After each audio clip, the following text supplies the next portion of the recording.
Hi, my name's Phil. I like talking about politics, and in this video I'd like to discuss Dominic Cummings' outburst yesterday as he tried desperately to, on the one hand, paint a picture of Boris Johnson being completely unsuitable to have led us through the pandemic, but also to completely dissociate himself from the responsibility of engineering his rise to power to get his ratty Brexit.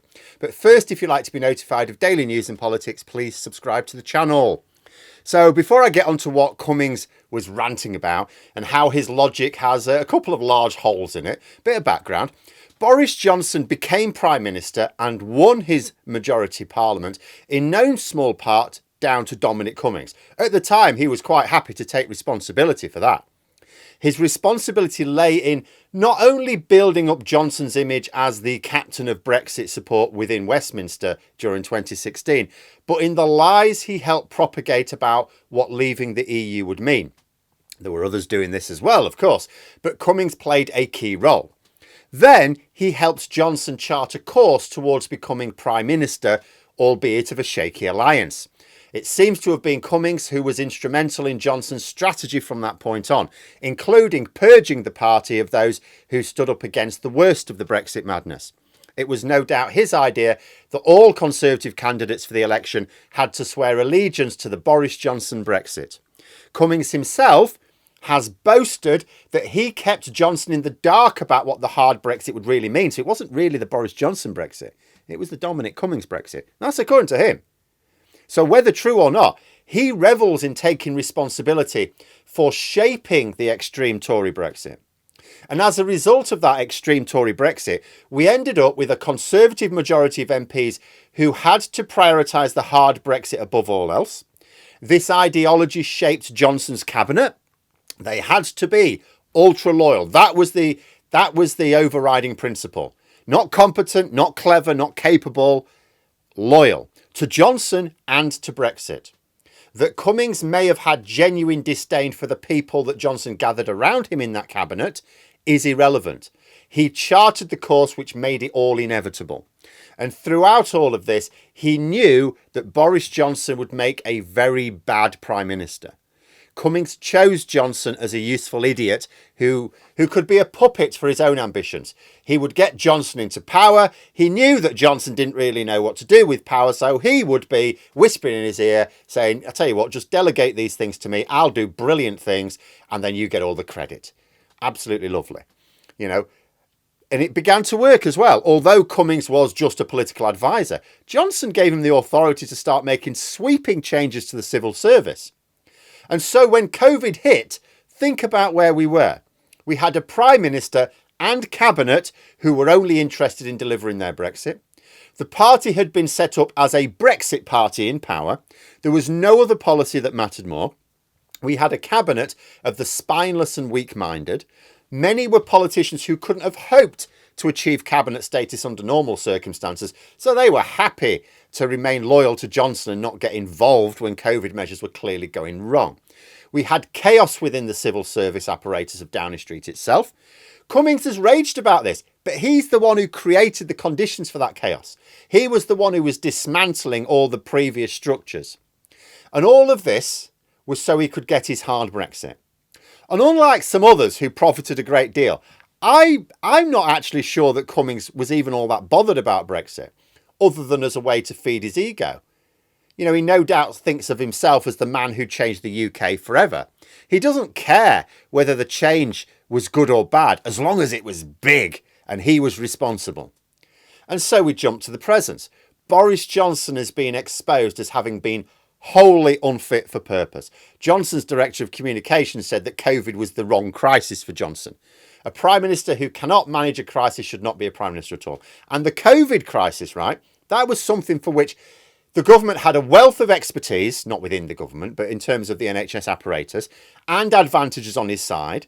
If he couldn't have managed a crisis like COVID, he couldn't manage anything. His supporters may say, oh yeah, but what about Ukraine? Yeah, what about Ukraine? It's true that militarily he hasn't messed that up, but that's only because we've essentially taken America's lead. Johnson did nothing. He's made no decisions there. Johnson's decisions when it came to Ukraine lay in our humanitarian aid and sanctioning Russian oligarchs. Well, what happened? He initially refused to take refugees, and apart from picking on a couple of famous oligarchs to show that we're doing something, those who profit from Putin's brutality are still happy and well in London. So inevitably, people are pointing to the fact that the utter chaos of our pandemic response has its foundations in the Brexit movement. Everyone responsible for making Boris Johnson Prime Minister was responsible for his COVID failures. And a man of major responsibility is Cummings himself. And yesterday he raged at the link. He wants to destroy Johnson out of a sense of petty revenge, of course, but he does not want to accept responsibility for Johnson at the same time. And in a tweet yesterday, he brought up the suggestion that the permanent secretary in charge of the health department was proposing what Cummings was characterising as chickenpox parties, but for COVID.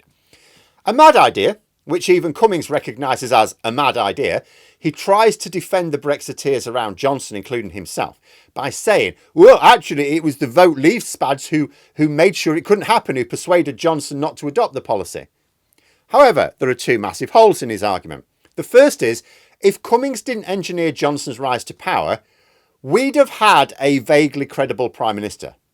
They might not have been the best, but both the Prime Minister and the Cabinet would have had some basic sense in it. Yes, they'd have had their idiots in it as well, but they'd have had some capable ones. Such a Prime Minister and such a Cabinet at a time of obvious emergency is unlikely to dismiss the top scientific advice as frequently as Johnson did. If anyone had a plan for COVID parties, a more suitable PM would have brought it up with experts. They'd have cleared everything with experts before, going with any policy. The experts would have gone, no, this is insane, Prime Minister. And the Prime Minister would have gone, fair enough, let's drop it. That would have been the end of it. So no, saying that Vote Leave SPAD stopped the plan is a spurious argument. If Johnson were not Prime Minister, there would have been no need for SPADs to have stopped it. The second glaring hole in this argument is that Johnson did, in actual fact, go ahead with some truly mad schemes on the same level. The VIP lane, meaning that life-saving PPE was delayed for weeks, cancelling our original functional test and trace system in order to let the virus sweep through the population. I mean, what is that other than a grand-scale COVID party, right? Sending patients into care homes without needing a negative COVID test. When lockdowns were needed, leaving it too late so that we needed the longer and the more severe lockdowns, failing to promote the use of masks in all mixed indoor locations, which could have actually prevented the need for the lockdowns, eat out to help out, all goes on. And then the biggest, maddest of all plan that got through, which couldn't possibly have happened without Cummings engineering Johnson's assent, prioritising the Brexit negotiations over our pandemic response. The Vote Leave SPADs didn't stop any of that, did they? Claiming that they managed to stop the odd mad scheme seems to conveniently ignore the fact they allowed a whole raft of others through. Cummings had already taken a hatchet to the civil service structure around Downing Street. He'd engineered the exit of the Chancellor, meaning we had a new, inexperienced politician in the role of second most senior member of the government. And now the civil service was being told to prioritise Brexit over the pandemic. Even though, by this point, we'd already left the EU. We could have just delayed the negotiations on exiting the single market and customs union.